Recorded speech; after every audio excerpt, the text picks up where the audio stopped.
Welcome to Infringed Apparel YouTube channel. This is our first installment. Figure it was kind of pointed. I'm going on I-95 north to the next gun show today, just to wrap up the weekend. And kind of struck me and started thinking a little bit more about this so-called gun show loophole. It's a lie that's been thrown onto the American people, shoved down our throats, and quite honestly, several people have freely drank the Kool-Aid and have accepted the so-called gun show loophole as fact. Was this the case 20 years ago? Quite possibly. Today? No, it's null and void. Because every dealer that I've had the experience to be close to at a gun show, and most of the ones that I've talked to, they do a background check right then and there on the spot. Most of the gun show organizers that I've talked to, they all provide Wi-Fi or internet connection just so the dealers can, in fact, do a background check. So you will not go to a dealer today at a gun show and come out with a gun without having your name run through a database and making sure that the FBI says it's okay for you to own a gun. Now, that being said, they want to link in that to private sellers. Yeah, of course, I legally, if I choose to, can sell a gun to anybody that I choose to without doing a background check. And rightfully so, because I'm not in the business of selling firearms. So therefore, if I want to sell it to my brother, to my friend, or whoever, I have that right. Now, that being said, I should also do the due diligence to know who I'm selling to. Now, I'm not talking about doing a background check, but asking people a few questions. You basically investigate them with a little bit of Q&A.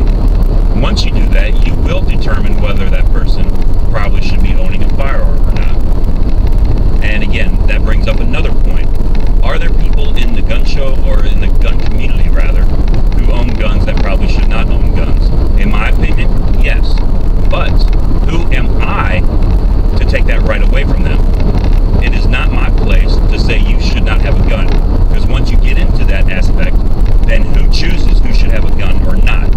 And that's where the gun control movement is trying to get to, or we should say the gun grabbers. They don't want any of us to have guns. Why? They don't like guns. Well, the simple question is, if you don't like guns, don't buy one. Don't own one. Give it to the rest of us, law-abiding Americans who love our guns. We go shooting, we use them for protection, God forbid if it ever happens. Now, of course, most of us do not go out there trying to find people to shoot. It's an insurance policy. You hope and pray that you never have to use it, but if you do, you are proficient enough with it that you will be able to use it when their need arises. Now, another thing, I guess the memo also isn't out at the gun shows, because it's not just white bread like the media and all the other gun control grabbers want you to believe that are buying guns at the gun shows. There are people from every walk of life, every economic background, as well as every ethnicity. So that means black, white, Hispanic, Asian, Indian. I've seen all kinds of different people, and I mean from the country, India. I've seen people from Middle East, all of that kind of stuff at gun shows buying guns. And you know what? Most of them, when I've talked to them, they have said it is important for us to own a gun because we need the protection, and they think everyone should own a gun. I agree, 100%. Now, again, to go back to the earlier point that I don't think everybody should own a gun, I agree with that. But here's a simple question. The Second Amendment says the right of the people to bear arms shall not be infringed. What does that mean? That means the people, all people.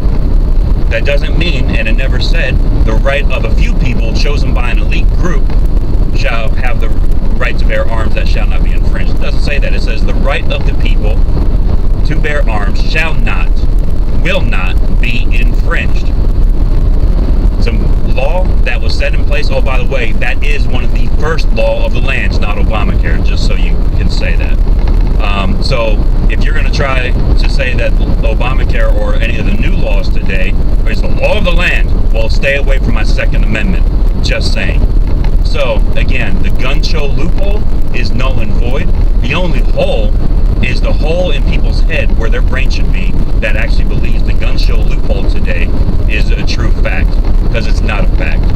All you got to do is, if you don't believe it, how about you go to a gun show before you start spouting out that fact and do your own investigative journalism, and you'll find out for your truth that everybody there, gun dealer wise, will be doing a background check. Speaking of, maybe one of these days I may actually do my own investigative reporting and walk around with a small hidden camera just to find out, and then talk to the dealers after I found out everything, and then let them know exactly what's going to happen. So just so you know, today the gun show loophole is not in effect. It does not exist. It is a lie built up by the gun grabbers today. This is Infringed Apparel, signing off.